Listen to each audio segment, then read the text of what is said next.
Hey everybody, welcome to Beaming Notes, and today we're going to look at the summary of the poem Crossing the Bar by Alfred Lord Tennyson. Setting of the poem. With his simple yet ornate language, Tennyson wove a pictorial quality around his poetic descriptions. In Crossing the Bar, one gets a clear glimpse of the poet's predicament at the arrival of death. The poem is considered to be an elegy and has a tone of finality. The poem is believed to have been written by Tennyson after suffering from a serious illness while on the sea. So we can find an extended metaphor of ocean, ship, and death. Tennyson's work were noted for the presence of intellectual and spiritual history of the Victorian period. The poem written during his last years do reflect the Victorian outlook of democratic sympathies and religious misgivings. Though literally the poem is set in an oceanic background, the poet clearly indicates his pointer towards the neverland of death and the voyage from life to death. Summary, stanza 1 to 2. Sunset and evening star, and one clear call for me. And may there be no moaning of the bar when I put out to sea. But such a tide as moving seems asleep, too full for sound and foam, when that which drew from out the boundless deep turns again home.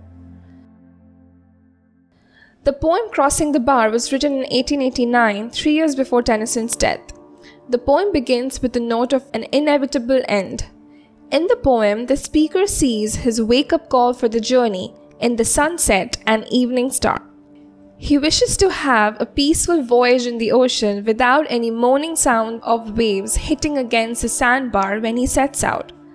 There is boundless desire for a tide too full for sound and foam, that it cannot create any sound and therefore seems to be deep in sleep, unaware of the chaos beneath fathoms of ocean, even when it turns again home. Summary, stanza 3 to 4. Twilight and evening bell, and after that the dark. And may there be no sadness of farewell when I embark. For though from out are born of time and place, the flood may bear me far. I hope to see my pilot face to face when I have crossed the bar. With the onset of twilight and ringing of the evening bell, the day comes to an end and darkness pitches in. There is a deep resemblance to the arrival of death and process of bidding adieu in the last two stanzas. The speaker hopes that no one laments over his demise because he has had his fair share of life, and when he crosses to the land beyond time and space, he intends to look upon the face of his pilot, the death.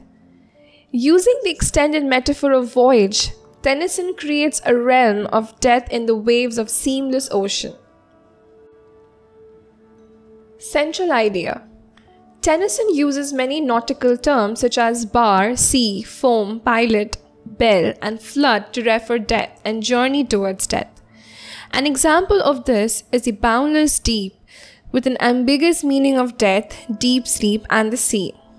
The extended metaphor of sea voyage along with the difficulties faced during the journey and at the end of the pleasure of reaching home, all points towards a central idea of one's journey towards approaching death during the old age and the happiness in finally meeting one's Lord. Conclusion. Crossing the bar means navigating a difficult spot. The poem portrays a life voyage we all must take, hoping that we all will find acceptance on crossing the bar of life. Death is never an end, rather a new beginning, making the journey of life one complete cycle. The urge to reach the land beyond time and place makes one forego the worldly aspects of life and accept the inevitable death.